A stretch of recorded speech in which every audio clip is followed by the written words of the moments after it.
ಈ ಕಾರ್ಯಕ್ರಮದ ಪ್ರಾಯೋಜಕರು ಗೀತಾಂಜಲಿ ಸಿಲ್ಕ್ಸ್, ಉಡುಪಿ.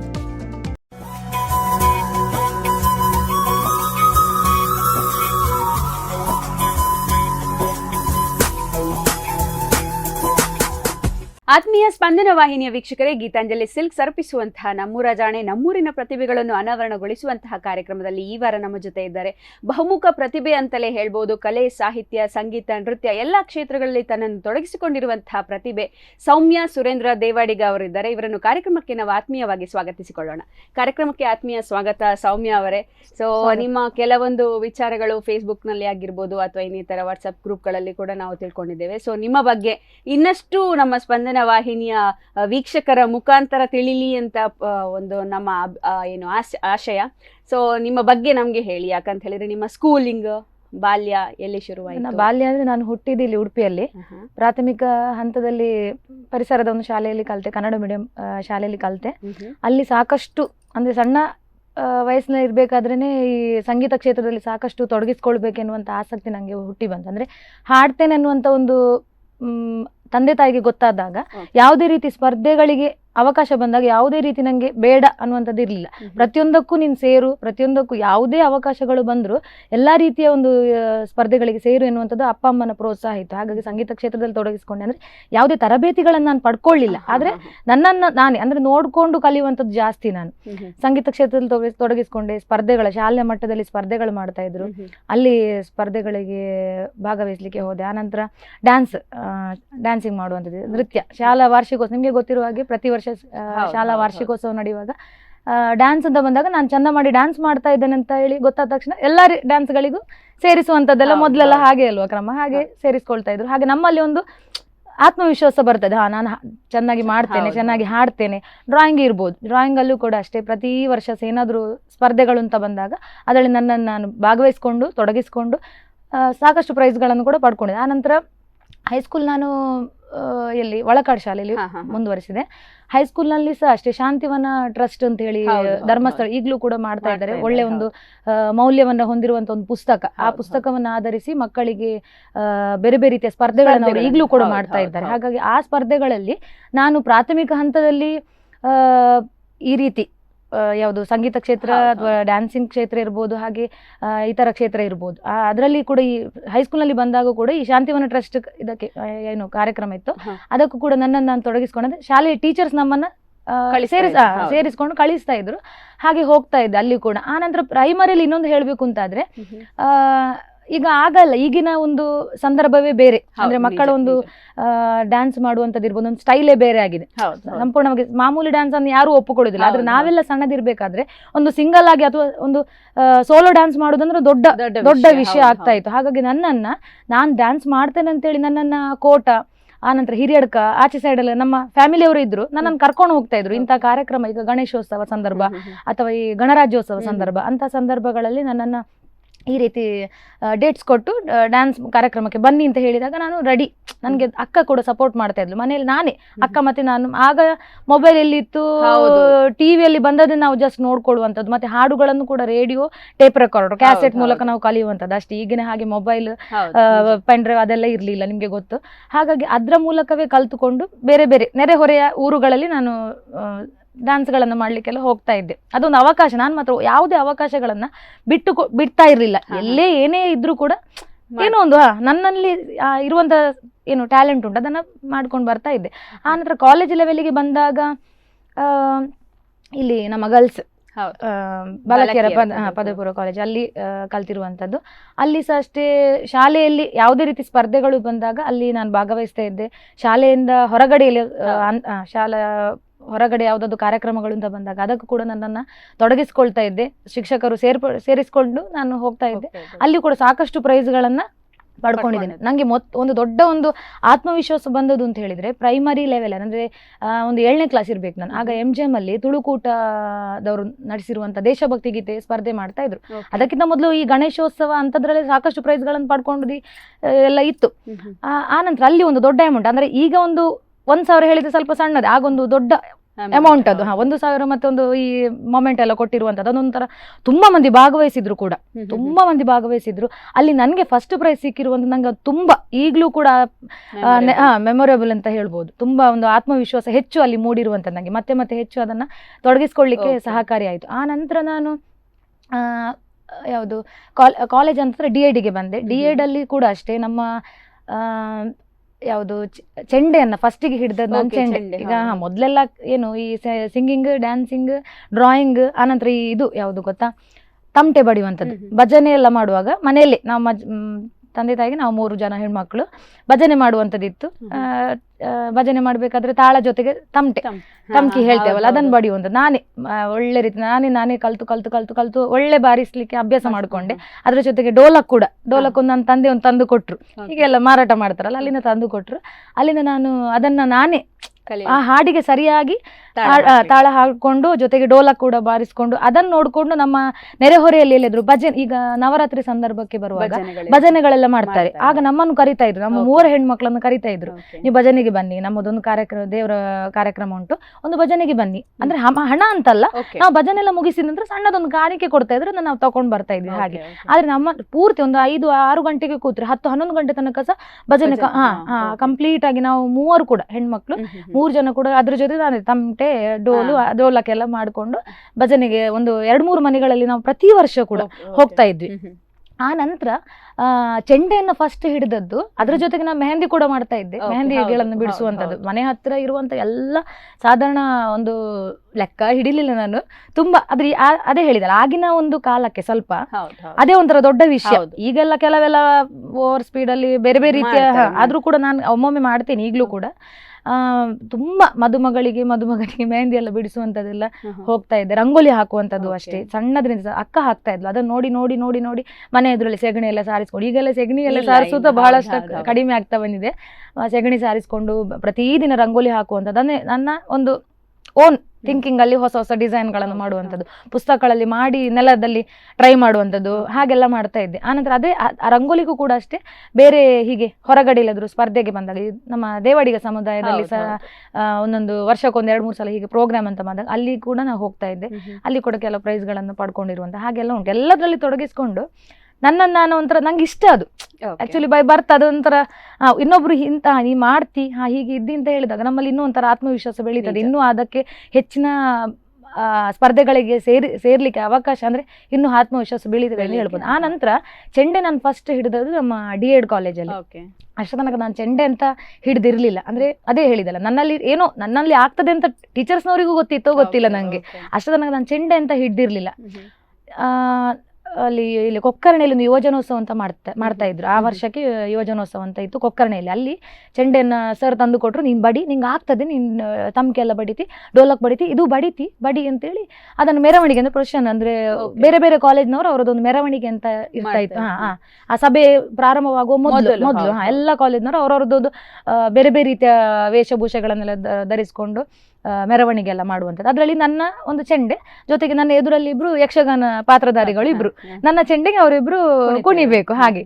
ಆದ್ರೂ ನನ್ನದೇ ಒಂದು ಏನೋ ಒಂದು ಎಲ್ಲ ನೋಡ್ಕೊಳ್ಳುವಂತ ಜಾಸ್ತಿ ನಾನು ಕಲೀಲಿಲ್ಲ. ನಂಗೆ ಯಾವುದೇ ಗುರು ಇಲ್ಲ, ನಿಜವಾಗಿ ಹೇಳ್ಬೇಕಂದ್ರೆ ಗುರು ಎಂತ ಇಲ್ಲ. ಗುರುವಿನ ಜೊತೆಗೆ ನಾನು ಕಲ್ತವಳಲ್ಲ. ನಾನು ನೋಡ್ಕೊಂಡು ಕೇಳ್ಕೊಂಡು ಟಿವಿ ಎಲ್ಲ ರೇಡಿಯೋದಲ್ಲೂ ಅಥವಾ ಅಲ್ಲಿ ಎಲ್ಲ ನೋಡ್ಕೊಂಡು ಬರ್ಕೊಂಡು, ಈಗ ಅದೇ ಹೇಳಿದಲ್ಲ ಮೊಬೈಲ್ ಏನ್ ಬೇಕಾದ್ರೂ ಮಾಡ್ಬೋದು. ಆದ್ರೆ ಮೊದ್ಲಿನ ಕಾಲ ಹಾಗಲ್ಲ. ತುಂಬಾ ಕಷ್ಟದಲ್ಲೆಲ್ಲ ಏನೇ ನಮ್ಗೆ ಆಸೆ ಇದ್ರು ಕೂಡ ಅದನ್ನ ಈಡೇರಿಸ್ಕೊಳ್ಳಿಕ್ಕೆ ಪ್ರಯತ್ನ ತುಂಬಾ ಬೇಕಾಗ್ತಾ ಇತ್ತು. ಹಾಗಿರುವಾಗ ಆ ಒಂದು ಚೆಂಡೆಯನ್ನು ನಾನು ಫಸ್ಟ್ ಹಿಡ್ಕೊಂಡೆ. ಅಲ್ಲಿ ಒಂದು ಮೆರವಣಿಗೆಯಲ್ಲಿ ನನ್ನ ಚೆಂಡೆ ಕಾರ್ಯಕ್ರಮನ ಮುಗಿಸಿದೆ. ಆನಂತರ ಮತ್ತೆ ನಾನು ಚೆಂಡೆ ಮತ್ತೆ ಪ್ರೊಫೆಷನಲ್ ಮತ್ತೆ ಸುಮಾರು ಸಮಯ ನಂತರ ತಗೊಂಡು ಒಂದು 2-3 ವರ್ಷ ಜಾಸ್ತಿ ಹೋಗಿದಿರ್ಬೇಕು. ಯಾವಾಗ ಮೊದಲ ಕಾರ್ಯಕ್ರಮ ಎನ್ನುವಂಥದ್ದು ಈ ಚೆಂಡೆಯಲ್ಲಿ ಎಲ್ಲಿ ಕಲ್ತ್ರಿ ಚೆಂಡೆಯನ್ನು? ಅಂದ್ರೆ ನಿಮ್ಮ ಒಂದು ಗ್ರೂಪ್ ಆಯ್ತು, ಗ್ರೂಪ್ ಹೇಗೆ ಆಯ್ತು, ಏನು ಕತೆ? ಗ್ರೂಪ್ ಅಂದ್ರೆ ಹೇಳಿದ್ರೆ ನಂಗೆ ಆಕ್ಚುಲಿ ಅದು ಸಹ ನಾನು ತಾಳವನ್ನ ಹಿಡ್ಕೊಂಡು, ಈಗ ಮಾಮೂಲಾಗಿ ಚೆಂಡೆಯನ್ನು ಕಲಿಬೇಕಾದ್ರೆ ಈಗಿನ ಗುರುಗಳ ಹತ್ರ ನಾವು ಕಲಿಬೇಕು ಅಂತಾದ್ರೆ ಅವ್ರ ಮನೆಯಲ್ಲಿ ಅಥವಾ ನೆಲದಲ್ಲಿ ಕೋಲ್ ಕೊಟ್ಟು ತಿಂಗಳಾನುಗಟ್ಲೆ ವರ್ಷಗಟ್ಲೆ ಹೋಗ್ಬೋದು ಕೆಲವರಿಗೆ. ನಾನು ಯಾವುದೇ ರೀತಿ ನಿಜ ಹೇಳ್ಬೇಕಂದ್ರೆ ಯಾವುದೇ ರೀತಿ ವರ್ಷಗಟ್ಲೆ ತಿಂಗಳುಗಟ್ಲೆ ಕಲ್ತವಳೆ ಅಲ್ಲ, ಬೈ ಬರ್ತ್ ಅದು ನನ್ನ ನ್ಯಾಕ್ ಅದು ಹಾಗೆ. ಅದೊಂಥರ ಹಾಗೆ ನಮ್ಮ ಮಾವ ಅಂದ್ರೆ ಅಮ್ಮನ ಸಹೋದರ ಸಣ್ಣ ತಮ್ಮ, ಅವರು ಚೆಂಡೆ ಮಾಸ್ಟರ್, ಅವರದೊಂದು ಟೀಮ್ ಹಿರೇಡ್ಕದಲ್ಲಿ ಉಂಟು. ಅವರು ಚೆಂಡೆ ಅವರ ಟೀಮಲ್ಲಿ ಇರುವ ಕಾರಣ ಅವರು ಬಡಿತಾ ಇರೋದು ನಾನು ನೋಡ್ತಾ ಇದ್ದೆ, ದೇವಸ್ಥಾನಗಳಲ್ಲೆಲ್ಲ ಅವ್ರು ಮಾಡ್ತಾ ಇದ್ರು ನಾನು ನೋಡ್ತಾ ಇದ್ದೆ. ನೋಡ್ಕೊಂಡು ನಂಗೆ ಬೇಸಿ ಡೋಲಕ್ ಮತ್ತೆ ಈ ತಮಟೆದು ನಂಗೆ ಒಂದು ನ್ಯಾಕ್ ಇತ್ತು ಕೈಯಲ್ಲಿ. ಆ ರೀತಿ ಹೇಗೆ ಬಡಿಬೇಕು ಎನ್ನುವಂಥದ್ದು ಒಂಥರ ನ್ಯಾಕ್ ಇತ್ತು ನಂಗೆ. ಅದನ್ನ ನೋಡ್ಕೊಂಡು ಮತ್ತೆ 2 ಸಲ ಅವ್ರ ಹತ್ರ ಹೋಗಿ, ನಮ್ಮ ಅಜ್ಜಿ ಮನೆಗೆ ಹೋಗಿ ಅವ್ರ ಹತ್ರ ಒಂದು 2-3 ತಾಳ ಬರ್ಕೊಂಡೆ ಬುಕ್ಕಲ್ಲಿ. ಮತ್ತೆ ಹೇಗೆ ಒಂದು 2 ಸಲ ಅಷ್ಟೇ. ಮತ್ತೆ ಅದನ್ನ ನಾನೇ ಮಾಡ್ಕೊಂಡು ಮತ್ತೆ ಅವರೇ ಒಂದು ಬಾಂಬೆಗೆ ಕರ್ಕೊಂಡು ಹೋದ್ರು ನಮ್ಮನ್ನು ಫಸ್ಟಿಗೆ ಕಾರ್ಯಕ್ರಮಕ್ಕೆ. ನನ್ನ ಚಿಕ್ಕಮ್ಮ ಇದ್ರು ಅದ್ರ ನನ್ನ ಜೊತೆಗೆ, ಮತ್ತೆ ಇನ್ನೊಂದು ಸಂಗೀತ ಅನ್ನೋ ಒಂದು ಲೇಡಿ ಇದ್ರು, ಮತ್ತೆ ಅವರದ್ದು ಮಾವನವರ ಫ್ರೆಂಡ್ಸ್ ಎಲ್ಲ ಇದ್ರು. ಬಾಂಬೆಗೆ ಫಸ್ಟಿಗೆ ನಮ್ಮ ಪ್ರೋಗ್ರಾಮ್ ಅಂತ ಹೋದದ್ದು ಬಾಂಬೆಗೆ. ಅಲ್ಲಿ ಒಂದು ಸುಮಾರು ಅಲ್ಲಿ ಗೊತ್ತಿದೆ ನಿಮ್ಗೆ, ಗಲ್ಲಿ ಗಲ್ಲಿ ಎಲ್ಲ ಮೆರವಣಿಗೆ ಯಾವುದೋ ಒಂದು ಪೂಜೆ ಇತ್ತು ಅಲ್ಲಿ. ಅಲ್ಲಿ ಕಾರ್ಯಕ್ರಮಕ್ಕೆ ಹೋದದ್ದು ನಾನು ಫಸ್ಟ್ ಕಾರ್ಯಕ್ರಮ ಅಂತ ಕೂಡ. ಸ್ಟೇಜ್ ಪ್ರೋಗ್ರಾಮ್ ಅಂತ ಮತ್ತೆ ಸ್ಟೇಜ್ ಪ್ರೋಗ್ರಾಮ್ ಅಂತ ಬರುವುದಿಲ್ಲ ನಮ್ಗೆ ಸಾಮಾನ್ಯ ಚೆಂಡೆಯಲ್ಲಿ. ಈಗ ಸನ್ಮಾನ ಈಗ ಮತ್ತೆ ನಾನು ಮಾತ್ರ ಯಾವಾಗ ಒಂದು 2013 ನಂತರ ನಾನು ಟೀಮಲ್ಲೇ ಸೇರಿಕೊಂಡು ಎಲ್ಲ ಎಷ್ಟು ಕಾರ್ಯಕ್ರಮ ಕೊಟ್ಟಿದ್ದೇವೋ ಗೊತ್ತಿಲ್ಲ. ಕೊಟ್ರೆ ನೀವು ನಾನು ಮತ್ತೆ ನಿಮ್ಮ ಫಸ್ಟಿಗೆ ಬಾಂಬೆ, ಆನಂತರ ಬ್ಯಾಂಗ್ಳೂರು ಕೆಲವು ಕಡೆ ಹೋದ್ವಿ. ಬ್ಯಾಂಗ್ಳೂರು ಆನಂತರ ತುಮಕೂರು, ಆನಂತರ ದಾವಣಗೆರೆ, ಬಳ್ಳಾರಿ, ಗದಗ, ಆನಂತರ ಹುಬ್ಬಳ್ಳಿ, ಮತ್ತೆ ಕರ್ನಾಟಕ ಇಲ್ಲಿ ಒಳಗಡೆ ಉಡುಪಿ ಜಿಲ್ಲೆ ಒಳಗಡೆ ಲೆಕ್ಕ ಇಲ್ಲ. ತುಂಬಾ ಮದುವೆ ಸಮಾರಂಭ ಇರ್ಬೋದು. ಈಗ ಮದುವೆ ಸಮಾರಂಭಕ್ಕೂ ಜನರು ಅಂದ್ರೆ ಹೊಸ್ತು ಕೇಳ್ತಾರೆ, ಅಪ್ಡೇಟ್ ಆಗ್ತಾ ಇರ್ಬೇಕು ಜನರು. ಹಾಗಾಗಿ ಬೇರೆ ಬೇರೆ ಕಾರ್ಯಕ್ರಮಗಳಿಗೆ ನಾವು ಕಾಲ್ ಬಂದಾಗ ನಾವೊಂದು ಟೀಮ್ ಅನ್ಕೊಂಡು ಹೋಗ್ತೇವೆ. ಹಾಗೆ ಅಂದ್ರೆ ನೀವು ಈಗ ಟ್ರಾವೆಲ್ ಮಾಡ್ಲಿಕ್ಕೆ ಎಕ್ಸ್ಪೆನ್ಸಸ್ ಎಲ್ಲ ಸೇರಿಸಿ ನಾವು ಅಮೌಂಟ್ ಹೇಳ್ತೇವೆ. ಅದಕ್ಕೆ ಹಾಗೆ ಮತ್ತೆ ನಾವು ಪೇಮೆಂಟ್ ಅನ್ನ ಜಾಸ್ತಿ ಅದರ ಮೇಲೆ ಜಾಸ್ತಿ ಫೋಕಸ್ ಮಾಡುದಿಲ್ಲ. ನಮ್ಮ ಒಂದು ಅವಕಾಶ ಸಿಕ್ಕಿದೆ, ನಮ್ಮ ಒಂದು ಯಾರಿಗೂ ಆಗುದಿಲ್ಲ. ಈಗ ನೋಡಿ, ಒಂದು ಯಾವುದೊಂದು ಪ್ರತಿಭೆ ಇರ್ಬೋದು, ಎಲ್ಲರಿಗೂ ಇರುವುದಿಲ್ಲ. ನಮ್ಗೆ ದೇವರು ಕೊಟ್ಟಿದ್ದ ಅದನ್ನ ಉಪಯೋಗಿಸ್ಲಿಕ್ಕೆ ಅಥವಾ ಅದೊಂದು ಏನು ಪ್ರದರ್ಶನ ಮಾಡ್ಲಿಕ್ಕೆ ಒಂದು ಅವಕಾಶ ಸಿಕ್ಕಿದೆ ಎನ್ನುವಂಥದ್ದು ನಾವು ಮೇನ್ ಆಗಿ ನೋಡ್ಕೊಳ್ತೀವಿ. ಆ ರೀತಿ ಪೇಮೆಂಟ್ ಮತ್ತೆ ಹೌದು, ನಿಜ, ಅದು ಹೌದು. ನಿಮ್ಮ ಅವಕಾಶಕ್ಕೆ ಒಂದು ವೇದಿಕೆ ಅನ್ನುವಂಥದ್ದು ಮುಖ್ಯವಾಗಿ ಬೇಕಾಗಿರುತ್ತೆ. ಅದು ನಿಮ್ಗೆ ಈಗ ಸಿಗ್ತಾ ಇದೆ, ಅದು ನಿಮ್ಮ ಪುಣ್ಯವಂತಲೂ ಹೇಳ್ಬೋದು. ಓಕೆ ವೀಕ್ಷಕರೇ, ನೋಡ್ತಾ ಇದ್ರಲ್ಲ, ಈ ವಾರ ನಮ್ಮ ಜೊತೆ ಗೀತಾಂಜಲಿ ಸಿಲ್ಕ್ಸ್ ಅರ್ಪಿಸುವಂತಹ ನಮ್ಮೂರು ಜಾಣೆ ಕಾರ್ಯಕ್ರಮದಲ್ಲಿ ನಮ್ಮ ಜೊತೆ ಇದ್ದರೆ ಸೌಮ್ಯ ಸುರೇಂದ್ರ ದೇವಾಡಿಗ. ಇವರು ಬಹುಮುಖ ಪ್ರತಿಭೆ ಅಂತಲೇ ಹೇಳ್ಬೋದು.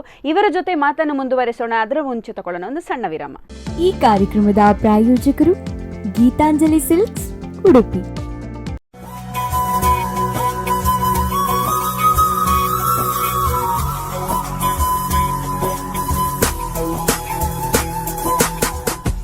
ವಿರಾಮದ ನಂತರ ಮತ್ತೆ ಸ್ವಾಗತ. ಗೀತಾಂಜಲಿ ಸಿಲ್ಕ್ಸ್ ಅರ್ಪಿಸುವಂತಹ ನಮ್ಮೂರ ಜಾಣೆ, ನಮ್ಮೂರಿನ ಪ್ರತಿಭೆಗಳನ್ನು ಅನಾವರಣಗೊಳಿಸುವಂತಹ ಕಾರ್ಯಕ್ರಮದಲ್ಲಿ ಈ ವಾರ ನಮ್ಮ ಜೊತೆ ಇದ್ದಾರೆ ಬಹುಮುಖ ಪ್ರತಿಭೆಯಾಗಿರುವಂತಹ ಕಲೆ ಸಾಹಿತ್ಯ ಕ್ಷೇತ್ರದಲ್ಲಿ ತನ್ನನ್ನು ತೊಡಗಿಸಿಕೊಂಡಿರುವಂತಹ ಪ್ರತಿಭೆ ಸೌಮ್ಯ ಸುರೇಂದ್ರ ದೇವಾಡಿಗ ಅವರು. ಇವರ ಜೊತೆ ನಾವು ಮಾತನ್ನು ಮುಂದುವರೆಸೋಣ. ಅಲ್ಲದೆ ನಿಮ್ಮ ಡ್ರಾಯಿಂಗ್ಸ್ಗಳು ಅಂತ ಹೇಳಿದ್ರೆ ಎಲ್ಲಿಂದ ಸ್ಟಾರ್ಟ್ ಮಾಡಿಕೊಂಡ್ರೆ? ಡ್ರಾಯಿಂಗ್ಸ್ ಅಂತ ಹೇಳಿದ್ರೆ ಅದೇ ನಾನು ಅದೇ ಪ್ರೈಮರಿಯಿಂದಲೇ ಮಾಡ್ತಾ ಇದ್ದೆ, ಸಣ್ಣದಾಗಿ ಶಾಲಾ ಮಟ್ಟದಲ್ಲಿ ಎಲ್ಲ ಮಾಡುವಾಗ. ಅಂದ್ರೆ ನಮ್ಮ ನೇಬರ್ ಒಬ್ರು ಡ್ರಾಯಿಂಗ್ ಅಲ್ಲಿ ಎಕ್ಸ್ಪರ್ಟ್ ಇದ್ದವರೊಬ್ರು ಅಣ್ಣ ಇದ್ರು, ಹರೀಶ್ ಅಣ್ಣ ಅಂತೇಳಿ. ಅವರು ಡ್ರಾಯಿಂಗ್ ಕ್ಲಾಸ್ ಮಾಡ್ತಾ ಇದ್ರು. ನಮ್ಗೆ ಕಷ್ಟ, ಬಡತನ, ಅಪ್ಪ ಕೂಲಿ ಕೆಲಸ, ಅಮ್ಮ ಬೀಡಿ ಕಟ್ಟೋದು, ಹಾಗೆ ತುಂಬಾ ಕಷ್ಟದ ಬದುಕು. ಯಾವುದೇ ರೀತಿ ಎಲ್ಲದರಲ್ಲೂ ನಂಗೆ ಸೇರಿಸ್ಬೇಕು ಅಂತೇಳಿ ಹುಚ್ಚು. ನಂಗೆ ಅದಕ್ಕೆ ಸೇರಿಸಿ, ಅಮ್ಮ ಇದಕ್ಕೆ ಸೇರಿಸಿ, ಡ್ಯಾನ್ಸ್ ಕ್ಲಾಸಿಗೆ ಸೇರಿಸಿ, ಸಿಂಗಿಂಗ್ ಕ್ಲಾಸಿಗೆ ಸೇರಿಸಿ, ಡ್ರಾಯಿಂಗ್ ಯಾವುದಕ್ಕೂ ನಮ್ಗೆ ಅಂದ್ರೆ ಎಜುಕೇಶನ್ ಕೊಟ್ಟು ಮದುವೆ ಮಾಡುವಂಥದ್ದು ಅಪ್ಪ ಅಮ್ಮನ ತುಂಬಾ ದೊಡ್ಡ ಜವಾಬ್ದಾರಿ ಆಗಿರ್ತದೆ. ಹಾಗಾಗಿ ನಾವು ಅದನ್ನ ಜಾಸ್ತಿ ಎಕ್ಸ್ಪೆಕ್ಟ್ ಮಾಡುವ ಹಾಗೆಸೇ ಇಲ್ಲ. ಹಾಗಾಗಿ ನಾನೇ ನನ್ನ ಇಚ್ಛೆಯಿಂದ ಅವರ ಮನೆಗೆಲ್ಲ ಹೋಗಿಕೊಂಡು ಅವರು ಬೇರೆಯವ್ರಿಗೆ ಹೇಳಿಕೊಡ್ತಾ ಇದ್ದೆ, ನಾನು ನೋಡ್ತಾ ಇದ್ದೆ. ಅವ್ರ ನಂತರ ಏನು ಫೀಸ್ ಏನು, ಜಸ್ಟ್ ನಾನು ಹೋಗ್ತಾ ಇದ್ದೆ, ಮತ್ತೆ ಮನೆಗೆ ಬಂದೆಲ್ಲ ಮಾಡುದು. ಅವ್ರು ಮಾಡಿದ್ದನ್ನು ಹೇಗೆ ಮಾಡ್ತಾ ಇದ್ರು ಅದನ್ನ. ಮತ್ತೆ ಅವ್ರ ಪಾಪ ನನ್ನ ಒಂದು ಇಂಟ್ರೆಸ್ಟಿಗೋಸ್ಕರ ಅವ್ರ ಹತ್ರ ಎಲ್ಲ ಕಲರ್ಸ್ ಎಲ್ಲ ಇದನ್ನ ಕೊಡ್ತಾ ಇದ್ರು. ಹಾಗೆ ನಂಗೊಂದು ಒಳ್ಳೆ ಆಗ್ತಾ ಇತ್ತು, ಖುಷಿ ಆಗ್ತಾ ಇತ್ತು ನಂಗೆ. ಅಂದ್ರೆ ಆಗಲ್ಲ ಅದು. ಈಗಿನ ಮಕ್ಕಳಿಗೆ ಅದೆಲ್ಲ ಬೆಲೆ ಇಲ್ಲ ನನ್ನ ಪ್ರಕಾರ. ನಾವೆಲ್ಲ ತುಂಬಾ ಕಷ್ಟಪಟ್ಟು ಮೇಲೆ ಬಂದ ನಂತರ ಈಗ ಒಂಥರ ಮಕ್ಕಳಿಗೆ ಆ ಚಿಕ್ಕ ಚಿಕ್ಕ ವಸ್ತುವಿಗೆ ಅಷ್ಟೇನು, ನಾವೆಲ್ಲ ಅದು ಸಣ್ಣ ಸಣ್ಣ ವಸ್ತು ಆದ್ರೂ ಸಹ ಅದೊಂಥರ ತುಂಬಾ ಅದಕ್ಕೆ ಬೆಲೆ ಕೊಟ್ಟು ತುಂಬಾ ಪ್ರೀತಿಯಿಂದ ಅದನ್ನು ಜೋಪಾನ ಕೂಡ ಮಾಡ್ತಾ ಇದ್ವಿ. ಹಾಗೆ ಅವರು ನಂಗೆ ಆ ಕಲರ್ಸ್ ಇರ್ಬೋದು, ಆ ಪೆನ್ಸಿಲ್ಸ್ ಇರ್ಬೋದು, ಅದನ್ನ ಸ್ವಲ್ಪ ಸ್ವಲ್ಪ ಕೊಡ್ತಾ ಇದ್ರು. ಅದನ್ನ ನಾನೇ ಅವರು ಹೇಗೆ ಮಾಡ್ತಾ ಇದ್ರು ಅದನ್ನು ಕೂಡ ಮಾಡ್ಕೊಂಡು ಟ್ರೈ ಮಾಡ್ಕೊಂಡೆಲ್ಲ ಮಾಡ್ತಾ ಇದ್ದೆ. ಆ ನಂತರ ನಂಗೆ ಒಂಥರ ಅವ್ರು ಮಾಡುವಂತ ಸ್ಟೈಲ್ ಸ್ವಲ್ಪ ನಾನು ಎಲ್ಲ ನೋಡ್ಕೊಂಡು ಕಲ್ತೆ. ಆನಂತರ ಮತ್ತೆ ಹೀಗೆ ಸ್ಪರ್ಧೆಗಳಲ್ಲಿ ಹೋಗಿಕೊಂಡು ಅಲ್ಲಿ ಎಲ್ಲ ನೋಡ್ಕೊಂಡು ಅದ್ರ ಮೂಲಕವೇ ನಾನು ಕಲಿತಾ ಹೋದೆ. ಮತ್ತೆ ಈಗ ನಂಗೆ ಶಾಲೆಯಲ್ಲಿ ಇರುವುದ್ರಿಂದ ಡಿ.ಎಡ್ ಆದಂದ್ರೆ ನಾನು ಟೀಚಿಂಗ್ ಫೀಲ್ಡ್ಗೆ ಸೇರಿದೆ. ಟೀಚರ್ ಆಗ್ಬೇಕಂದ್ರೆ ನಂಗೆ ಚಿಕ್ಕ ವಯಸ್ಸಿನ ಆಸೆ ಇತ್ತು. ಹಾಗಾಗಿ ಟೀಚಿಂಗ್ ಫೀಲ್ಡಲ್ಲಿ ಈಗ ಒಂದು 14 ವರ್ಷ ಆಯಿತು. ಕನ್ನಡ ಮಾಧ್ಯಮ ಶಾಲೆಯಲ್ಲಿ ಅನಂತೇಶ್ವರ ಶಾಲೆಯಲ್ಲಿ 14 ವರ್ಷಗಳಿಂದ ಕೆಲಸ ಮಾಡ್ತಾ ಇದ್ದೇನೆ. ತುಂಬ ಖುಷಿ ಇದೆ. ನನ್ನಲ್ಲಿರೋ ಪ್ರತಿಭೆಯನ್ನು ಮಕ್ಕಳಿಗೊಂದು ಹೇಳಿಕೊಡುವ ಒಂದು ಅವಕಾಶ ಸಿಕ್ಕಿದೆ ಅಂತ ನಾನು ಹೆಮ್ಮೆ ಪಡ್ತೇನೆ. ಅಂದರೆ ನನ್ನ ಪ್ರೈಮರಿ ಟೀಚ್ ಈಗಲೂ ಕೂಡ ಪ್ರಾಥಮಿಕ ಹಂತದಲ್ಲಿ ಕಲಿಸಿದ ಟೀಚರ್ ನನಗೆ ಯಾವಾಗಲೂ ಹೇಳೋದುಂಟು, ನೀನು ಟೀಚರ್ ಫೀಲ್ಡ್ಗೆ ಸೇರಿದೇ ಒಳ್ಳೇದಾಯಿತು, ಯಾಕಂದ್ರೆ ನಿನ್ನಲ್ಲಿರೋ ಪ್ರತಿಭೆ ನಾಲ್ಕು ಮಕ್ಕಳಿಗೆ ಹೇಳಿಕೊಡ್ಲಿಕ್ಕೆ ಅವಕಾಶ ಸಿಗ್ತದೆ ಈ ಫೀಲ್ಡಲ್ಲಿ, ಟೀಚಿಂಗ್ ಫೀಲ್ಡಲ್ಲಿ. ಈಗ ಬ್ಯಾಂಕ್ ಇರ್ಬೋದು ಅಥವಾ ಪೋಸ್ಟ್ ಆಫೀಸ್ ಇನ್ನೇನು ಬೇರೆ ಉದ್ಯೋಗಗಳಲ್ಲಿ ಅಂತ ಒಂದು ಅವಕಾಶ ಸಿಗುದಿಲ್ಲ. ಈಗ ನಮ್ಮ ಮನೆಯ ಮಕ್ಕಳ ಅಥವಾ ನೇಬರ್ಸ ಅಥವಾ ಯಾರಿಗಾದ್ರೂ ಹೇಳಿಕೊಡ್ಬೋದು. ಶಾಲೆ ಅಂತ ಬಂದಾಗ ಎಲ್ಲ ಮಕ್ಕಳು ಇರ್ತಾರೆ.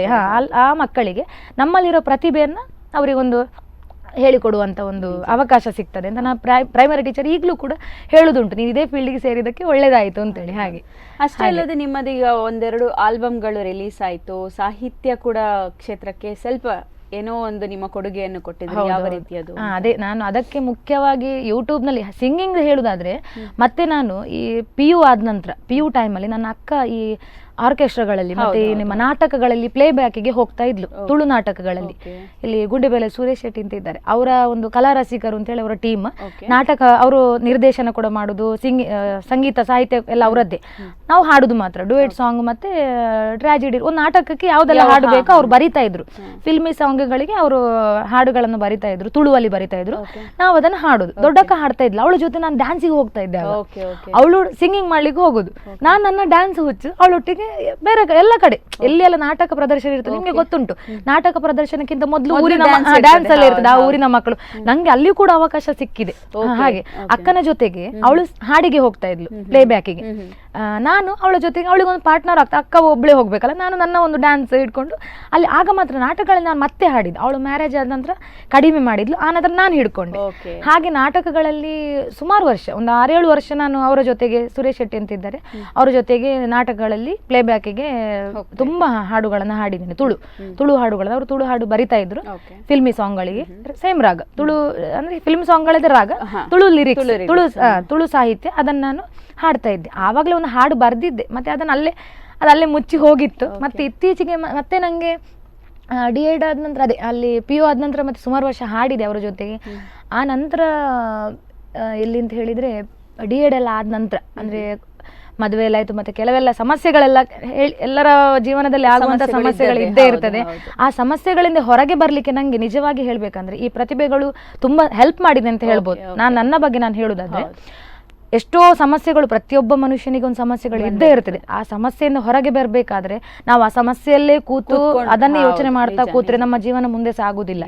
ನಾವು ನಮ್ಮಲ್ಲಿರೋ ಪ್ರತಿಭೆಯನ್ನ, ಅಥವಾ ನಮ್ಗೆ ಏನ್ ಗೊತ್ತಿದೆ, ನಮ್ಮಲ್ಲಿ ನಮ್ಮ ಸತ್ಯ ಮಾರ್ಗ ಸರಿ ಮಾರ್ಗ, ಅಥವಾ ಒಂದು ನಮ್ಮ ಒಂದು ಆಲೋಚನೆಗಳು ಏನುಂಟು, ಒಳ್ಳೆ ಆಲೋಚನೆಗಳೇನಿದೆ, ಅದರ ಜೊತೆಗೆ ನಾವು ಹೋಗ್ತಾ ಇದ್ರೆ ನಮಗೆ ದೇವರು ಖಂಡಿತವಾಗಿ ಸಹಾಯ ಮಾಡ್ತಾನೆ ಅಂತ ಹೇಳುವಂತ ನಾನು ಹೇಳ್ಬೋದು. ಯಾಕಂತ ಹೇಳಿದ್ರೆ ನನ್ನ ಸಮಸ್ಯೆ ಇದ್ದಾಗ, ನನ್ನ ಜೀವನದಲ್ಲಿ ನಾನು ಅನುಭವಿಸಿದ ಸಮಸ್ಯೆ ಸಂದರ್ಭದಲ್ಲಿ, ನಾನು ಚೆಂಡೆ ಆಗ ಅದೇ ಯಾವಾಗ ಬಾಂಬೆಗೆ ಹೋದ ನಂತರ ಮತ್ತೆ ನಾನು ಚೆಂಡೆ ಹಿಡಿದದ್ದು, ಟೀಮ್ ಮಾಡಿದ್ದು ಆ ಸಮಸ್ಯೆಯ ಸಮಯದಲ್ಲಿ.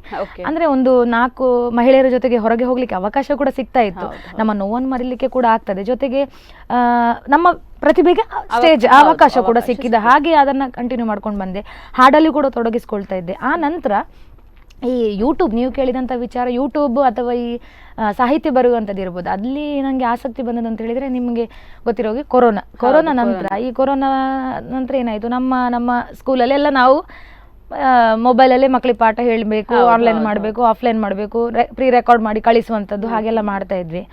ಅಂಥ ಸಂದರ್ಭದಲ್ಲಿ ಹಾಡನ್ನು ನಾವು ಕ್ಲಾಸಲ್ಲಿ ಇರಬೇಕಾದ್ರೆ ಏನು ಮಾಡೋದು, ಡೈರೆಕ್ಟ್ ಆಗಿ ಒಂದು ಸಾಂಗ್ ತಗೊಳ್ಳೋದು, ಅದನ್ನ ರಾಗ ನಾವು ಹಾಕೊಂಡು ಬರ್ತೇವೆ, ಆನಂತರ ಅದನ್ನ ಮಕ್ಕಳಿಗೆ ರಾಗದಲ್ಲಿ ಹೇಳಿಕೊಡ್ತೇವೆ, ಅದ ನಂತರ ಅದರದ ಸಾರಾಂಶವನ್ನು ಹೇಳ್ತೇವೆ, ಮಕ್ಕಳು ಕಲ್ತ್ಕೊಳ್ತಾರೆ. ಹಾಗೆ ಮಾಡ್ತಾ ಇದ್ವಿ. ಈಗ ಮೊಬೈಲ್ ಅಂತ ಬಂದಾಗ ಹಾಡುಗಳನ್ನ ನಾವು ರೆಕಾರ್ಡ್ ಮಾಡಿ ಮೊಬೈಲಲ್ಲಿ ಕಳಿಸುವಂಥದ್ದಿತ್ತು. ಹಾಗೆ ಸ್ವಲ್ಪ ನಾನು ಟೀಚರ್ ನಾವು ಹೆಸರು ಹೇಳುದಿಲ್ಲ, ಆದ್ರೆ ಅವರಿಗೆ ಒಂದು ಪಾಪ, ಅವರಿಗೆ ಎಲ್ಲರಿಗೆ ಒಂದೇ ರೀತಿಯ ಪ್ರತಿಭೆ ಇರುವುದಿಲ್ಲ. ಪ್ರತಿಯೊಬ್ಬ ವ್ಯಕ್ತಿಗೂ ಒಂದಲ್ಲ ಒಂದು ರೀತಿಯ ಪ್ರತಿಭೆ ಇದ್ದೇ ಇರ್ತದೆ. ಕೆಲವರಲ್ಲಿ ಸ್ವಲ್ಪ ಕಡಿಮೆ ಇರ್ಬೋದು, ಕೆಲವರಲ್ಲಿ ಹೆಚ್ಚಿರ್ಬೋದು. ಅಂತ ಒಂದು ಅವಕಾಶ ಇದ್ದಾಗ 1-2-3 ಟೀಚರ್ಸ್ ನನ್ನ ಹತ್ರ ಒಂದು ರಾಗಕ್ಕೆ ಹಾಕಿಕೊಡಿ, ಈ ರೀತಿ ಹಾಕಿಕೊಡಿ, ಅಥವಾ ಈ ರೀತಿಯಾಗಿ ಅದನ್ನ ಹೇಗೆ ಹಾಡ್ಬೋದು ಅಂತ ಹೇಳಿದಾಗ ಅವರಿಗೆ ನಾನು ಹೀಗೆ ಕೆಲವೆಲ್ಲ ರಾಗದಲ್ಲಿ ಟ್ರೈ ಮಾಡ್ತಾ ಇದ್ದೆ. ಹಾಗೆ ನಂಗೆ ಹೆಚ್ಚೆಚ್ಚು ಅದರ ಹುಚ್ಚು ಹಿಡಿಯಿತು. ಆ ರಾಗ ಹೆಚ್ಚೆಚ್ಚು ಅದನ್ನ ಹಾಡ್ಲಿಕ್ಕೆ, ಹೆಚ್ಚು ಎಲ್ಲ ಪದ್ಯಗಳನ್ನ ರಾಗ ಮಾಡಿ ಬೇರೆ ಬೇರೆ ರೀತಿಯ ರಾಗಗಳನ್ನ ಅದಕ್ಕೆ ಹಾಕುದು, ಟ್ಯೂನ್ ಹಾಕುವಂಥದ್ದೆಲ್ಲ ಪ್ರಾಕ್ಟೀಸ್ ಮಾಡಿಕೊಂಡೆ. ಆ ನಂತರ ಒಂದು ಮೊದಲಿಗೆ ನನಗೆ ಆಸೆ ಬಂದದ್ದು ಅಂತ ಹೇಳಿದ್ರೆ, ತಾಯಿ ನಮ್ಮ ತಾಯಿ ಋಣ ತೀರಿಸ್ಲಿಕ್ಕೆ ಆಗೋದು, ನಿಮ್ಗೆ ಗೊತ್ತಿದೆ. ತಾಯಿಯ ಹಾಡು ಅಂದರೆ 6th 6ನೇ ಕ್ಲಾಸಿದ್ದು ಹಾಡೋದು, ಹಿಂದಿ ಹಾಡು, ತಾಯಿಯ ಬಗ್ಗೆ ಇರುವಂಥ ಒಂದು ಹಾಡು. ಅದನ್ನು ನಾನು ಅವರಿಗೆ ಹಾಗೆ ರಾಗ ಹಾಕಿ ಕೊಟ್ಟೆ. ಅದನ್ನು ಯಾಕೆ ಅದನ್ನು ಚಂದ ಮಾಡಿ ಹಾಡಿ ರೆಕಾರ್ಡ್ ಮಾಡಿ ಸ್ಟುಡಿಯೋದಲ್ಲಿ ರೆಕಾರ್ಡ್ ಮಾಡಿ ಯೂಟ್ಯೂಬಲ್ಲಿ ಬಿಡ್ಬೋದು. ಯಾಕೆ ಅಂದರೆ ಆಗ ಎಲ್ಲರೂ ಸಹ ಈ ಕೊರೋನಾ ಟೈಮಲ್ಲಿ ಎಲ್ಲರೂ ಸಹ ಈ ಅಂತರ್ಜಾಲದಲ್ಲಿ ಅಂದರೆ ಯೂಟ್ಯೂಬ್ ಅಥವಾ ಈ ಸೋಷಿಯಲ್ ಮೀಡಿಯಾದಲ್ಲೇ ಬ್ಯುಸಿ ಆಗಿದ್ದಾರೆ. ಅಂದರೆ ನೋಡಿ, ಈಗ ಯಾವುದೇ ರೀತಿ ಯಕ್ಷಗಾನ ಕಾರ್ಯಕ್ರಮ ಇಲ್ಲ, ನಾಟಕಗಳು ಇರ್ತಾ ಇರಲಿಲ್ಲ, ಭರತನಾಟ್ಯ ಯಾವುದೇ ರೀತಿಯ ಸಭೆ ಇರಲಿಲ್ಲ, ಸಭೆ ಸಮಾರಂಭ ಜನ ಕೂಡ್ಲಿಕ್ಕೆ ಇರಲಿಲ್ಲ. ಹಾಗಾಗಿ ಪಾಪ ಅದರಲ್ಲೇ ಜೀವನವನ್ನು ಕಳೆಯುವಂಥ, ಜೀವನವನ್ನು ಮಾಡುವಂಥ ವ್ಯಕ್ತಿಗಳು ತುಂಬ ಕಷ್ಟವನ್ನು ಅನುಭವಿಸ್ತಾ ಇದ್ರು. ಈಗ ನಿಮ್ಗೂ ಗೊತ್ತಿದೆ, ಸಾಕಷ್ಟು ಅದನ್ನ ಏನ್ ಮಾಡ್ತಾ ಇದ್ರು ಅವರು, ಯೂಟ್ಯೂಬ್ ಚಾನಲ್ಗಳನ್ನೆಲ್ಲ ಮಾಡ್ಕೊಂಡು ಅದರ ಮೂಲಕ ಜನರು ಬಿಡ್ತಾ ಇರುವಂಥದ್ದು. ಅದರಲ್ಲಿ ಏನೋ ಒಂದು ಕಮಾಯಿ ಅವ್ರಿಗೆ ಆಗ್ತಾ ಇತ್ತು. ಅದು ಮತ್ತೆ ನಂಗೆ ಆಕ್ಚುಲಿ ವಿಷಯ ಗೊತ್ತಾದದ್ದು. ಆದ್ರೆ ನಾನು ಕಮಾಯಿಗಂತಲ್ಲ, ನಂಗೊಂದು ಹುಚ್ಚಿತ್ತು, ನಂಗೆ ಹೆಚ್ಚು ಹುಚ್ಚು ಜಾಸ್ತಿ. ಇಂಥದ್ದೆಲ್ಲ ಒಂಥರ ಏನೋ ಒಂದು ಮಾಡ್ತಾ ಇರಬೇಕೆನ್ನುವಂಥದ್ದು, ಏನೋ ಒಂದು ಎಲ್ಲದರಲ್ಲೂ ಏನಾದರೂ ಮಾಡ್ತಾ ಇರುವ. ಹಾಗಾದ್ರೆ ಇದು ಒಂದು ಯಾಕೆ ಮಾಡಬಾರ್ದು ಅಂತೇಳಿ ನಾನು ಪೆರಡೂರಲ್ಲಿ ಒಬ್ಬರು ಆನಂದಣ್ಣ ಅಂತಿದ್ದಾರೆ, ಅವರ ಒಂದು ಚಾನಲ್ ನಾನು ಫಸ್ಟ್ ನಂಗೆ ನಿಜವಾಗಿ ನನಗೆ ಆಗ ಯೂಟ್ಯೂಬ್ ಬಗ್ಗೆ ಅಂದರೆ ಅದರಲ್ಲಿ ಹಾಡು ಹೇಗೆ ಬಿಡುವುದು ಅಥವಾ ಹೇಗೆ ಅದರಲ್ಲಿ ಏನೆಲ್ಲ ಗೊತ್ತಿಲ್ಲ ನನಗೆ. ಅವ್ರ ಹತ್ರವೇ ಎಲ್ಲ ಅವರೇ ರೆಕಾರ್ಡ್ ಮಾಡಿಸ್ಕೊಂಡೆ, ಅವರ ಸ್ಟುಡಿಯೋದಲ್ಲಿ ಹೋಗಿ ರೆಕಾರ್ಡ್ ಮಾಡಿಸ್ಕೊಂಡೆ. ಆನಂತರ ನನಗೆ ಅಷ್ಟು ಪಾಪ್ಯುಲಾರಿಟಿ ಇಲ್ಲ. ಈ ಫೇಸ್ಬುಕ್ಕಲ್ಲಿ ಎಲ್ಲ ಏನಾದರೂ ಮಾಡಿದ್ದನ್ನು ಹಾಕ್ತೇನೆ, ಇನ್ಸ್ಟಾದಲ್ಲಿ ಇರ್ಬೋದು, ಅದರಲ್ಲೆಲ್ಲ ಏನಾದರೂ ಒಂದು ಉಂಟು. ಆದರೆ ಯೂಟ್ಯೂಬಲ್ಲೆಲ್ಲ ಅಷ್ಟೊಂದು ನನಗೆ ಇರಲಿಲ್ಲ. ಹಾಗಾಗಿ ಒಂದು ವರ್ಷದ ಹಿಂದೆ ನಾನು ಚಾನಲ್ ಕ್ರಿಯೇಟ್ ಮಾಡಿದ್ದೆ. ಮಾತ್ರ ಮಕ್ಕಳದ್ದು ಹೀಗೆ ಒಂದು ಡ್ಯಾನ್ಸ್ ಏನೊಂದು 2-3 ಹಾಕಿದ್ದೆ. ಮತ್ತು ಇವರದ್ದು ಮಾಕಾಪ್ ಯಾರ್ ಅಂತ ಹೇಳಿ, ಅದು ಹಿಂದಿ ಸಾಂಗ್, ಅದೇ ಅಮ್ಮನ ಬಗ್ಗೆ ಇರುವಂಥ ಹಾಡು, ಅದನ್ನು ಇಲ್ಲಿ ಆನಂದಣ್ಣನ ಸ್ಟುಡಿಯೋದಲ್ಲಿ ಹಾಡಿ ಆನಂತರ ಅದನ್ನೆಲ್ಲ ರೆಕಾರ್ಡ್ ಮಾಡಿ ಅದನ್ನು ಯೂಟ್ಯೂಬಿಗೆ ಬಿಟ್ಟೆ. ಯೂಟ್ಯೂಬ್ ಬಿಟ್ಟನ ಅವರ ಚಾನಲಲ್ಲಿ ಬಿಟ್ಟೆ. ಅಂದರೆ ನನಗೆ ಅಷ್ಟು ಅಂದರೆ ಹೆಚ್ಚು ಜನರು ನೋಡಲಿ, ಹೆಚ್ಚು ಜನರಿಗೆ ಅದು ಅವಕಾಶ, ಅದು ತಲುಪಲಿ ಅನ್ನುವಂಥದ್ದು ನನ್ನ ಆಸೆ ಇತ್ತು. ಅಂದರೆ ಅದು ಹಾಡು ಸಹ ಒಳ್ಳೆ ಇತ್ತು ಕೂಡ, ಅರ್ಥ ಇರುವಂಥ ಹಾಡು. ಹಾಗಾಗಿ ಮತ್ತೆ ಅವರ ಹಾಡಲ್ಲಿ ಅವರ ಚಾನಲಲ್ಲಿ ಬಿಟ್ಟೆ. 2.6K ಅಷ್ಟೇ ವ್ಯೂಸ್ ಆಯಿತು. ನಂತರ ದಿನಗಳಲ್ಲಿ ಮತ್ತೆ ನಾನೇ ಹಾಡು, ಅದೀಗ ರಾಗ ನಾನೇ ಹಾಕಿದ್ದು, ಪದ್ಯ ಮಾತ್ರ ಟೆಕ್ಸ್ಟಲ್ಲಿ ಇದ್ದದ್ದು. ಮತ್ತೆ ಏನಾಯಿತು, ಈ ನನ್ನ ಮಗಳ ಕೈಯಿಂದ ಒಂದು ಹಾಡಿಸಿದೆ. ಮಗಳ ಕೈಯಿಂದ ದ್ರಿಯಾ, ಅವಳ ಕೈಯಲ್ಲಿ ಒಂದು ನಮ್ಮ ಭಜೋಗನ್ ಅಂತೇಳಿ ಒಂದು ಭಜನೆ ಮಾಡ್ತಾ ಇದ್ವಿ. ಶಾಲೆಯಲ್ಲಿ ಸಹ ನಾವು ಭಜನೆ ಶುರು ಮಾಡಿದ್ವಿ. ಹೀಗೆ ಅಂದ್ರೆ ಮಕ್ಕಳಿರ್ಲಿಲ್ಲ, ಭಜನೆ ಒಂದು ಮಾಡುವ, ಮತ್ತೆ ಶಾಲಾ ಚಟುವಟಿಕೆಗಳನ್ನೆಲ್ಲ ಮಾಡ್ತಾ ಇರುವ ಅಂತೇಳಿ ಶಾಲಾ ಚಟುವಟಿಕೆಗಳು ಮಾಡೋಕ್ಕಿಂತ ಮೊದಲು ಫಸ್ಟಿಗೆ ಶಾಲೆಯಲ್ಲೆಲ್ಲ ಟೀಚರ್ಸ್ ಬಂದ ನಂತರ ಭಜನೆ, ಡೈಲಿ ಒಂದು ಭಜನೆ ಒಂದು ಅರ್ಧ ಗಂಟೆ ಮಾಡಿ ಮತ್ತೆ ನಾವು ನಮ್ಮ ರೆಕಾರ್ಡ್ಸ್ ಇರ್ಬೋದು, ಮಕ್ಕಳಿಗೆ ಬೇಕಾಗುವಂಥ ಆಕ್ಟಿವಿಟೀಸ್ ಎಲ್ಲ ಮಾಡ್ತಾ ಇದ್ವಿ, ಪಾಠಕ್ಕೆ ಬೇಕಾದ ಕೆಲಸಗಳನ್ನೆಲ್ಲ ಮಾಡ್ತಾ ಇದ್ವಿ. ಆ ಭಜನೆಗಳಲ್ಲಿ ಹಾಡ್ತಾ ಅದೊಂದು ಹಾಡನ್ನು ನನ್ನ ಮಗಳ ಕೈಯಲ್ಲಿ ಹಾಡಿಸುವ ಯೂಟ್ಯೂಬಲ್ಲಿ ಅಂತೇಳಿ ಅವಳ ಹತ್ರ ಹಾಡಿಸಿ ನನ್ನ ಚಾನಲಲ್ಲೇ ಬಿಟ್ಟೆ. ನನ್ನ ಚಾನಲ್ ಬಿಟ್ಟ ನಂತರ ಎಲ್ಲಿ ತನಕ 4.6K ವ್ಯೂಸ್ ಆಯಿತು. ಆ ನಂತರ ಮತ್ತೆ ಅದೇ ಹಾಡನ್ನು ಅದೇ ರಾಗ, ಅದಕ್ಕೆ ಬೇರೆ ಕೊರಗಜ್ಜನ ಸಾಹಿತ್ಯವನ್ನು ನಾನೇ ಬರೆದೆ. ಕೊರಗಜ್ಜನ ಸಾಹಿತ್ಯವನ್ನು ನಾನೇ ಬರೆದು ಅದೇ ರಾಗಕ್ಕೆ ನಾನೇ ಹಾಡಿದೆ. ಅದು ಈಗ 7,000 ತನಕ ವ್ಯೂಸ್ ಬಂದಿದೆ. ಹಾಗಾಗಿ ಒಂಥರ ಇನ್ನೂ ಹೆಚ್ಚೆಚ್ಚು ಈಗ ಇನ್ನೂ ಉಂಟು ನನ್ನ ಹತ್ರ ಪ್ರಾಜೆಕ್ಟ್ 2 ಇಟ್ಕೊಂಡಿದ್ದೇನೆ, ಸಾಹಿತ್ಯ ಬರೆದಿಟ್ಟಿದ್ದೇನೆ. ಅದಕ್ಕೆ ಸ್ವಲ್ಪ ಫೈನಾನ್ಷಿಯಲಿ ಸ್ವಲ್ಪ ಹಣಕಾಸು ಬೇಕಾಗ್ತದೆ, ಹಾಗಾಗಿ ಇಟ್ಟಿದ್ದೇನೆ, ಮಾಡಲೇಬೇಕು. ಮತ್ತೆ 2 ಪ್ರಾಜೆಕ್ಟನ್ನು ಇಟ್ಕೊಂಡಿದ್ದೇನೆ, ಸಾಹಿತ್ಯ ಬರೆದಿಟ್ಟಿದ್ದೇನೆ. ಒಂದು ಯಾವಾಗ ಅವಕಾಶ ಬರ್ತದೋ, ಯಾವಾಗ ಚಾನ್ಸ್ ಸಿಗ್ತದೋ ಆವಾಗ ಮಾಡಿಬಿಡ್ತೇನೆ. ಹಾಗೆ ಓಕೆ. ಈಗ ಅಷ್ಟೇ ಅಲ್ಲದೆ ಮಕ್ಕಳನ್ನ ಹಿಡ್ಕೊಂಡು ನೀವು ಚೆಂಡೆ ಹೋಗ್ತೀರಿ, ಬೇರೆ ಬೇರೆ ಕಡೆ ಹೋಗ್ತೀರಿ, ಹೇಗೆ ಮ್ಯಾನೇಜ್ ಮಾಡ್ತೀರಿ? ಮುಖ್ಯವಾಗಿ ಸಪೋರ್ಟ್ ನನ್ನ ಹಸ್ಬೆಂಡ್ ಸಹ ಇದ್ದಾರೆ, ಅತ್ತೆ ಕೂಡ. ಅವ್ರು ಏನು ಕೂಡ ಅಂತದಕ್ಕೆಲ್ಲ ಏನು ಹೇಳುದಿಲ್ಲ, ಅಂದ್ರೆ ಅವರು ಸಹ ಸಪೋರ್ಟ್ ಮಾಡ್ತಾರೆ. ನಾವು ಮನೇಲಿ ಇದ್ದಾಗ ಎಲ್ಲ ರೀತಿ ಅವರಿಗೆ ಬೇಕಾದಾಗೆ ಕೆಲಸಗಳನ್ನ ಮಾಡಿಕೊಂಡು ಅಡ್ಜಸ್ಟ್ಮೆಂಟ್ ಮಾಡ್ಕೊಂಡಿರ್ತೇವೆ. ಇವರು ಕೂಡ, ಅವ್ರ ಯಜಮಾನರು ಕೂಡ ಯಾವುದೇ ರೀತಿ ನಿಂಗೆ ಯಾವ್ದು ಇಂಟ್ರೆಸ್ಟ್ ಉಂಟು ಅದು ಮಾಡು, ಹಾಗೆ ಯಾವುದೇ ರೀತಿ ನಮಗೆ ರಿಸ್ಟ್ರಿಕ್ಷನ್ಸ್ ಎಲ್ಲ ಇಲ್ಲ. ಹಾಗಾಗಿ ಅವರ ಸಪೋರ್ಟ್ ಫುಲ್. ನಿಮ್ಗೆ ಗೊತ್ತುಂಟು, ನಮ್ಮ ಮದುವೆ ಆದ ನಂತರ ಒಂದು ಏನು ಚೌಕಟ್ಟಿನೊಳಗೆ ನಾವು ಇರಬೇಕಾಗ್ತದೆ. ಒಂದು ಚೌಕಟ್ಟಲ್ಲಿ ನಾವು ಅಲ್ಲೇ ಅವರು ಯಾವುದಕ್ಕೂ ಬಿಡ್ಲಿಲ್ಲ ಅಂತ ನಮ್ಮ ಯಾವುದೇ ಆಸೆ ಆಕಾಂಕ್ಷೆಗಳನ್ನ ಹೊರಗೆ ಬಿಡ್ಲಿಕ್ಕೆ ಆಗುದಿಲ್ಲ. ಆದ್ರೆ ಇಲ್ಲಿ ನಂಗೆ ಅಂತ ಒಂದು ಸಮಸ್ಯೆ ಇಲ್ಲ, ಎಲ್ಲದಕ್ಕೂ ಪ್ರೋತ್ಸಾಹ ಸಿಕ್ಕಿದೆ. ಹಾಗಾಗಿ ನಾನು ನಿಜವಾಗಿ ಇಷ್ಟೊಂದು ಖುಷಿಯಲ್ಲಿ ಈ ರೀತಿಯಲ್ಲಿ ಎಲ್ಲದರಲ್ಲಿ ತೊಡಗಿಸ್ಕೊಳ್ಳಿಕ್ಕೆ ಕಾರಣ ಅಂದ್ರೆ ಮುಖ್ಯವಾಗಿ ಮತ್ತೆ ನನ್ನ ಚಿಕ್ಕಂದಿನ ಅಪ್ಪ ಅಮ್ಮನಿಂದ ಕೂಡ ಯಾವುದೇ ರೀತಿ ರಿಸ್ಟ್ರಿಕ್ಷನ್ಸ್ ಇಲ್ಲ. ಈಗ ಮದುವೆ ಆದ ನಂತರ ಸಹ ಯಜಮಾನರದು ಅತ್ತೆದಾಗಿರ್ಬೋದು ಯಾವುದೇ ರೀತಿ ಇಲ್ಲ, ಎಲ್ಲರೂ ಎಲ್ಲ ರೀತಿಯಲ್ಲಿ ಸಪೋರ್ಟ್ ಮಾಡ್ತಾರೆ. ಹಾಗಾಗಿ ಮಕ್ಕಳಿಗೂ ಕೂಡ ಮನೇಲಿ ಟೈಮ್ ಇದ್ದಾಗ ಮಕ್ಕಳಿಗೂ ಹೇಳ್ತೇನೆ. ಮತ್ತೆ ಹೀಗೆ ಶಾಲೆಯಲ್ಲಿ ಶಾಲಾ ಮಕ್ಕಳಿಗೆ ಹಾಗೆ ಆ ರೀತಿ. ಈಗ ನೀವು ಚಂಡೆ ಅಂತ ಹೇಳಿದ್ರಿ, ಅದ್ರ ಜೊತೆ ಡ್ರಾಯಿಂಗ್ ಮಾಡ್ತೀರಿ. ಅಷ್ಟೇ ಅಲ್ಲದೆ ಈಗ ಶಾಲಾ ಸಂದರ್ಭಗಳಲ್ಲಿ ಶಾಲೆ ಇರ್ತದೆ, ಒಂದು ಕಡೆ ನೀವು ಕ್ಲಾಸ್ ಮಾಡಬೇಕು, ಮಕ್ಕಳನ್ನು ನೋಡ್ಬೇಕು, ಅದ್ರ ನಡುವೆ ಚಂಡೆಗೆ ನೀವು ಹೋಗ್ತೀರಿ. ಹೇಗೆ ಟೈಮ್ ಮ್ಯಾನೇಜ್ಮೆಂಟ್? ಟೈಮ್ ಅಂದ್ರೆ ಒಮ್ಮೊಮ್ಮೆ ನಮ್ಮ ರಜೆ ಅಂತ ಬಂದ CLs ಎಲ್ಲ ಇರ್ತದೆ, ಆವಾಗ ಅಡ್ಜಸ್ಟ್ ಮಾಡ್ಕೊಳ್ತೀವಿ. ಮತ್ತೆ ಸಂಜೆ ಪ್ರೋಗ್ರಾಮ್ ಇದ್ದಾಗ ನಮಗೆ ರಜೆ ಹಾಕುವ ಸಮಸ್ಯೆ ಬರುವುದಿಲ್ಲ. ಸಂಜೆ ನಂತರವೇ ಸ್ಕೂಲ್ ಬಿಟ್ಟ ನಂತರವೇ ನಾವು ಪ್ರೋಗ್ರಾಮ್ಗೆಲ್ಲ ಹೋಗಿಕೊಂಡು ರಾತ್ರಿ ಲೇಟ್ ಆಗ್ತದೆ ಒಮ್ಮೊಮ್ಮೆ, ಆದರೂ ಏನು ಮಾಡೋದು, ಒಮ್ಮೊಮ್ಮೆ ಒಂದು ಟೀಮ್ ಅಂತ ಬಂದಾಗ ಟೀಮ್ ವರ್ಕ್ ಸಹ ಒಟ್ಟಿಗೆ ನಾವು ಮಾಡುವಾಗ ಅರ್ಧಕ್ಕೆ ಬಿಟ್ಟು ಬರಲಿಕ್ಕೆ ಆಗೋದಿಲ್ಲ. ಹಾಗಾಗಿ ಟೀಮೂ ಬೇಕು, ಎಲ್ಲವೂ ಬೇಕು. ಹಾಗೆ ಎಲ್ಲವನ್ನ ಮ್ಯಾನೇಜ್ ಮಾಡಿಕೊಂಡು ಮಾಡ್ತೇವೆ. ಹಾಗೆ ನಾನು ನೋಡಿದ ಪ್ರಕಾರ ನಿಮ್ಮ ವಿಡಿಯೋಸ್ಗಳಲ್ಲಿ ಏನು ಟೈಗರ್ ಡ್ಯಾನ್ಸ್, ನಮ್ಮ ಉಡುಪಿಯ ಕರಾವಳಿಯ, ಎಸ್ಪೆಷಲಿ ಕರಾವಳಿಯ, ಸೊ ಇದ್ರಲ್ಲೂ ಕೂಡ ಪಾರ್ಟಿಸಿಪೇಟ್ ಮಾಡಿದ್ರಿ ನೀವು ಸ್ವತಃ ಯಕ್ಷಗಾನದಲ್ಲಿ ಆಗಿರ್ಬೋದು. ಅದು ಅಲ್ಲದೆ ನೀವು ಅದು ಏನು ಹುಲಿ ವೇಷವನ್ನು ಕೂಡ ಬೇಯಿಸ್ತೀರಿ. ಸೊ ಇದ್ರ ಬಗ್ಗೆ ನಮ್ಗೆ ಹೇಳಿ. ಅದೇ ನಾನು ಅದೇ ಹೇಳಿದಲ್ಲ, ಎಲ್ಲ ಯಾವುದು ಗೊತ್ತಿಲ್ಲ ಅಂತಿಲ್ಲ, ಎಲ್ಲವೂ ಕೂಡ ನಾನು ತೊಡಗಿಸ್ಕೊಂಡು ಅದರ ಒಂದು ಸಕ್ಸಸ್ ಮಾಡ್ತೇನೆ. ಪೂರ್ತಿಯಾಗಿ ಅದರ ಕಡೆಗೆ ಇನ್ವಾಲ್ವ್ ಹಾಕೊಂಡು ಯಶಸ್ಸು ಕಾಣುವಂತ ಒಂದು ಉದ್ದೇಶಕ್ಕೆ ನಾನು ಪ್ರಯತ್ನ ಪಡ್ತೇನೆ. ಟೈಗರ್ ಡ್ಯಾನ್ಸ್ ಹೇಳ್ಬೇಕಾದ್ರೆ ಸಣ್ಣದ್ರಿಂದಲೂ ಈಗ ಹುಲಿ ವೇಷಕ್ಕೆಲ್ಲ ಮನೆ ಹತ್ರ ಎಲ್ಲ ಬರ್ತಾ ಇದ್ರು, ಹುಲಿ ವೇಷಕ್ಕೆ ಮಾಡುವಾಗ ಮನೆಯಲ್ಲಿ ಕುಣಿಯುವ ಹುಚ್ಚು, ಹುಲಿ ಕುಣಿಯುದು, ನಾನು ಮತ್ತೆ ಅಕ್ಕಲ್ಲ ಹುಲಿ ಕುಣಿಯುವಂತ ಹುಚ್ಚು, ಹುಲಿ ಡ್ಯಾನ್ಸ್ ಅಂತ ಸಣ್ಣದ್ರಿಂದ ಮನೆಯಲ್ಲಿ ಮಾಡುವಂತ. ಆಗ ಮಾತ್ರ ಹೊರಗಡೆ ಎಲ್ಲ ಅವಕಾಶ ಇರ್ಲಿಲ್ಲ, ಮನೆಯಲ್ಲೇ ಮಾಡ್ತಾ ಇದ್ದೆ. ಆನಂತರ ಮೊದ್ಲಿಗೆ ನಮ್ಗೆ ಅವಕಾಶ ಸಿಕ್ಕಿದಂದ್ರೆ ಮತ್ತೆ ಈಗ ದೊಂಪ ಡ್ಯಾನ್ಸ್ ನಿಮ್ಗೆ ಗೊತ್ತಿರುವ ಹಾಗೆ ಕಾಮನ್ ಆಗಿ ಒಂದು ದೊಂಪ ಅಂತ ಬಂದಾಗ ಮೆಹಂದಿ ಸಂದರ್ಭದಲ್ಲಿ ಫ್ಯಾಮಿಲಿ ಮೆಂಬರ್ಸ್ ಎಲ್ಲ ಜೊತೆಯಾಗಿ ಸೇರ್ಕೊಂಡು ಟೈಗರ್ ಡ್ಯಾನ್ಸ್ ಮಾಡುವಂಥದ್ದೆಲ್ಲ ಉಂಟು. ಆನಂತರ ನಾವು ಬಾಂಬೆಗೆ ಹೋದ್ವಿ, ಒಂದು ಇಲ್ಲಿ ಯಾವುದು ಸೋನಿ ಚಾನಲ್ ಒಂದು 2009ರಲ್ಲಿ ಇದು. ಸೊ ಅದು ನನ್ನ ಒಂದು ದೊಡ್ಡ ಮೆಮೊರೇಬಲ್. ಅದು ಕೂಡ ಎಲ್ಲರಿಗೂ ಅವಕಾಶ ಸಿಗುದಿಲ್ಲ ಅನ್ಕೊಳ್ತೇನೆ ನಾನು ನಿಜವಾಗಿ. ಸೋನಿ ಚಾನಲ್ ಅದು ಇಂಟರ್ನ್ಯಾಷನಲ್ ಚಾನಲ್ ಕೂಡ. 10 ದಿನ ಅಲ್ಲಿ ಇದ್ದುಕೊಂಡು ನಾವು ಎಂಟರ್ಟೈನ್ಮೆಂಟ್ಗೆ ಕುಚ್ ಬಿ ಕರೇಗಾ ಅನ್ನುವಂಥ ಒಂದು, ನನ್ನ ಅಕ್ಕನ ಗಂಡ ಭಾವ ಅದಕ್ಕೆ ಫುಲ್ ಸಪೋರ್ಟ್. ಅಂದ್ರೆ ಎಲ್ಲ ಕಾರ್ಬೆಟ್ನವರ ಟೀಮ್ ಅನ್ನು ಕರ್ಕೊಂಡು ನಾವು ಹೋಗಿದ್ವಿ. ಅವರದೆಲ್ಲ ಸ್ಟೆಂಟ್ಸ್ ಎಲ್ಲ ತುಂಬಾ ನಿಮ್ಗೆ ಗೊತ್ತಿರುವ ಹಾಗೆ ಸಿಕ್ಕಾಪಟ್ಟೆ ಸ್ಟೆಂಟ್ಸ್ ಎಲ್ಲ ಮಾಡ್ಕೊಂಡು ವೆರೈಟಿಯಲ್ಲಿ ಟೈಗರ್ ಡ್ಯಾನ್ಸ್ ಎಲ್ಲ ಮಾಡ್ತಾ ಇದ್ರು. ಅವ್ರ ಜೊತೆ ನಾವು ಜಸ್ಟ್ ಬ್ಯಾಕ್ ಸೈಡ್ ಅಲ್ಲಿ ಡ್ಯಾನ್ಸರ್ಸ್ ಆಗಿ ನಾನು ಅಕ್ಕ ಒಂದು 3 ಜನ ಹುಡುಗಿಯರಿದ್ವಿ. ನನ್ನ ಸ್ವಂತ ಅಕ್ಕ ಮತ್ತೆ ಇನ್ನೊಂದು ಹುಡುಗಿ ಇದ್ಲು ಕಾವ್ಯ ಅಂತೇಳಿ.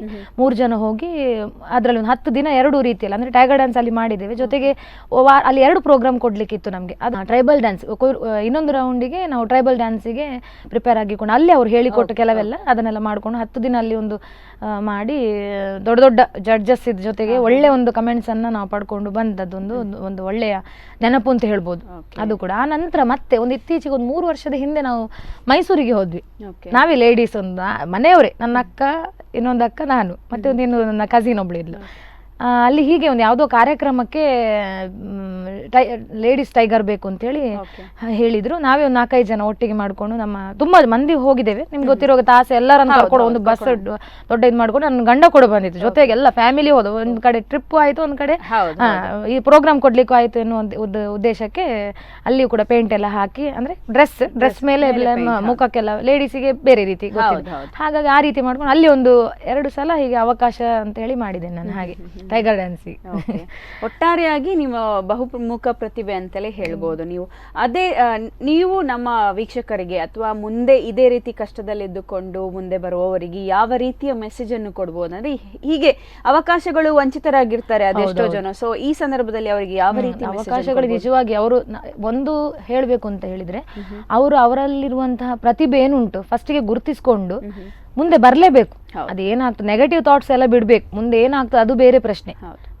ಪ್ರಯತ್ನ ನಮ್ಮದು, ಫಲ ದೇವರಿಗೆ ಬಿಡ್ಬೇಕು. ಹಾಗೆ ಯಾವುದೇ ರೀತಿ ಒಂದು ಅವಕಾಶ ಸಿಕ್ಕಿತು.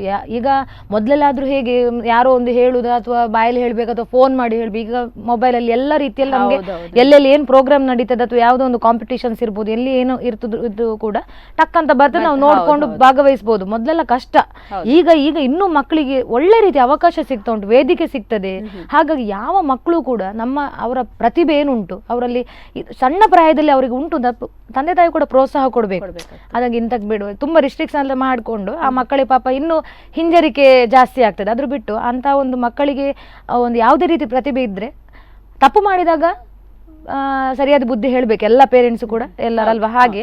ಆದ್ರೆ ಇಂಥ ಒಂದು ಪ್ರತಿಭೆಗೆ ಆ ಮಕ್ಕಳಲ್ಲಿ ಇದೆ ಅಂತ ಗೊತ್ತಾದಾಗ ಯಾವುದೇ ಒಂದು ವೇದಿಕೆಗೆ ಅವ್ರು ಹೋಗದಿರುವ ಹಾಗೆ ಏನಾದರೂ ಒಂದು ತೊಂದರೆ ಮಾಡುವಂಥದ್ದು ಅಥವಾ ಬೇಡ ಅಂತ ನೆಗೆಟಿವ್ ಆಗಿ ಏನಾದರೂ ಅವ್ರಿಗೆ ಹೇಳಿ ಹಿಂದೆ ಮಾಡುವಂಥದ್ದೆಲ್ಲ ಬೇಡ.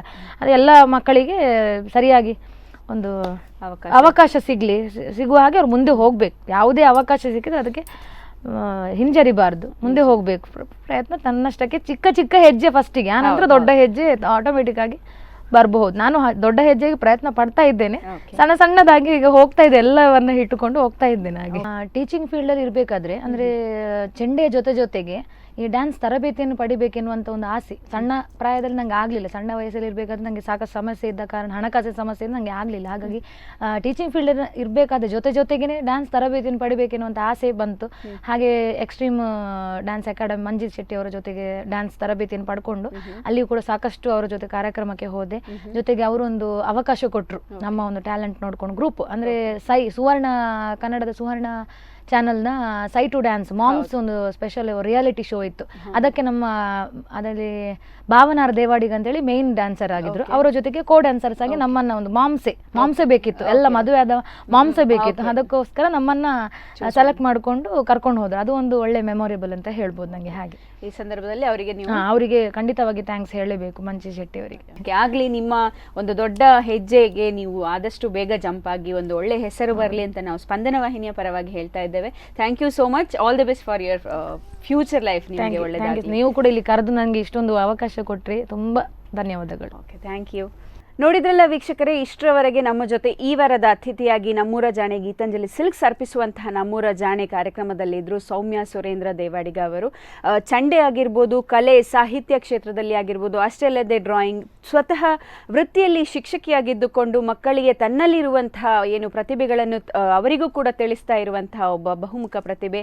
ಅಷ್ಟೇ ಅಲ್ಲದೆ ಇನ್ನಷ್ಟು ದೊಡ್ಡ ದೊಡ್ಡ ಕನಸುಗಳನ್ನು ಕಟ್ಟಿಕೊಂಡಿರುವಂತಹ ಪ್ರತಿಭೆ ನಮ್ಮ ಜೊತೆ ಇದ್ದರು. ಇದೇ ರೀತಿ ಪ್ರತಿ ವಾರ ಒಬ್ಬೊಬ್ಬ ಹೊಸ ಪ್ರತಿಭೆಗಳನ್ನು ಅನಾವರಣಗೊಳಿಸ್ತಾ ಇರ್ತೇವೆ. ಅಲ್ಲಿವರೆಗೆ ನೋಡ್ತಾ ಇರಿ ಸ್ಪಂದನ ವಾಹಿನಿ. ನಾನು ಪಲ್ಲವಿ ಸಂತೋಷ್.